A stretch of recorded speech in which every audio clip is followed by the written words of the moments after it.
Well, we have a frigid day out there today, but not too bad inside here, the unheated greenhouse. If the sun comes out, it'll get up to about 60 in here, and as the days get longer, the sun gets higher. It could be 20 out there and 80 in here. It makes it the place to be. We're talking all about tools today, how to get them in shape for the season, but before we go there, I'm trying to save these plants behind me. Now, that is Helleborus niger. It's called the winter rose or Christmas rose. It's actually blooming outside in my garden right now, but they sell these as indoor Christmas plants, even though it's a hardy perennial. It's like the last 5 years. And so they didn't sell them at the nursery, what was left. I took what was left, and in the past, I've planted them outside, like right after the holiday, and they don't make it. So I'm trying to overwinter them in the greenhouse, and so we'll see if I can get them to spring. It's going to be amazing, because when you put those in, and then when that blooms in winter and we get a thaw and the bees come to that flower, that's about all they have to feed on. So let's talk about tools.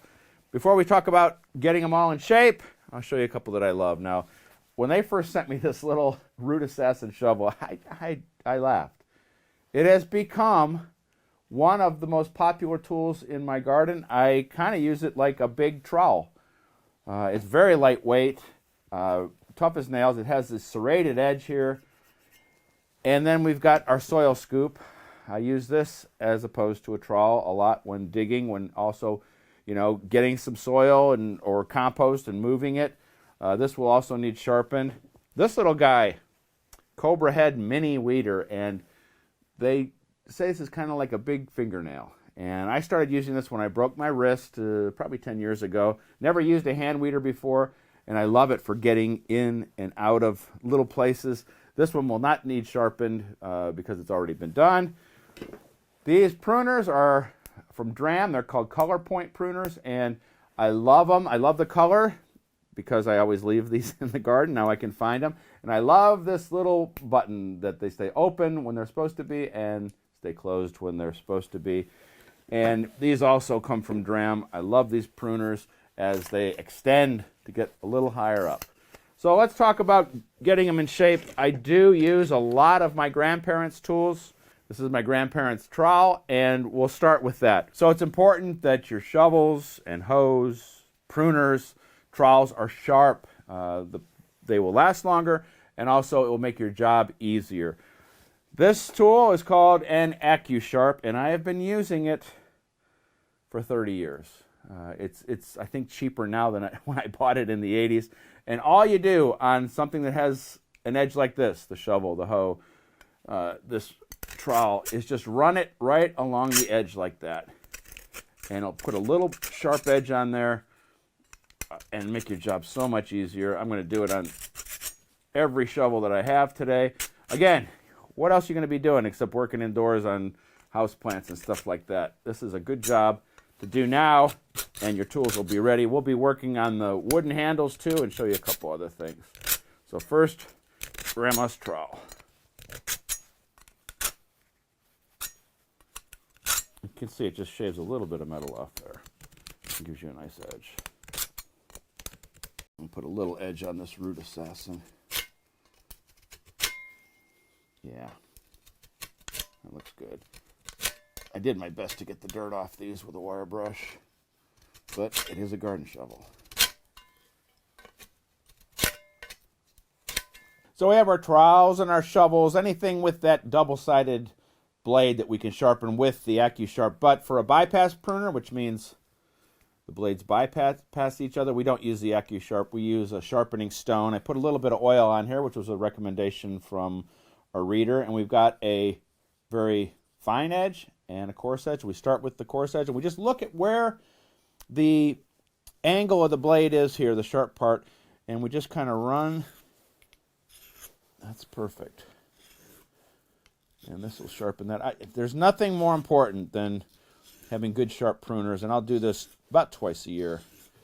You know how it is when you're working with pruners and you're trying to get through. That's not good for the tool.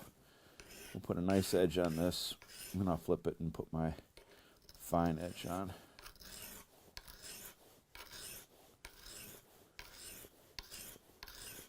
That looks good.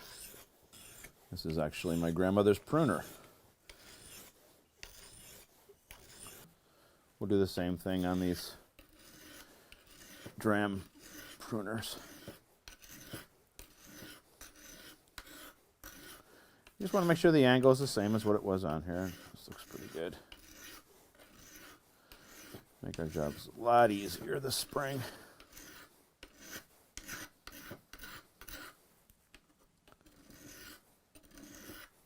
For the metal parts, I just put a very thin coat of motor oil on them to stop any rust.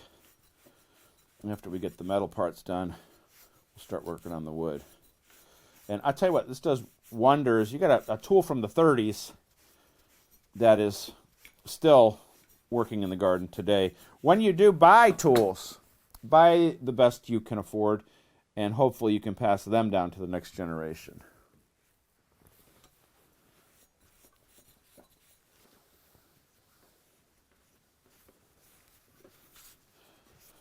I've lost this pruner probably 5 times, so it doesn't leave the house. Goes to the garden, comes right back home. But look, it's still in good shape. This is my grandfather's tree spade, and you will never replace the quality of the handle that's on here from these old tools. There is no ash left, and that's what these are made out of. And for any wooden part of a tool, we're going to use something called boiled linseed oil. We're going to give it 3 or 4 coats, and it just makes the wood more supple, and it soaks in that oil so it's not all dried out, and it's the best thing you can do for the handles. This stuff smells nice, actually.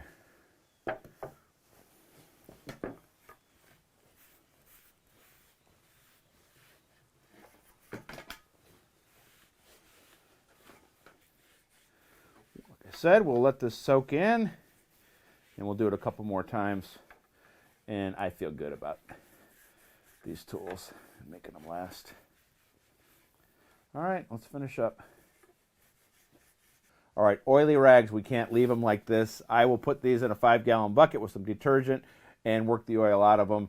You would not want to leave these all bundled up somewhere. That could be spontaneous combustion. Now, our tools are in shape. The next job we'll be using these tools for will be pruning in the next couple weeks because the trees are dormant.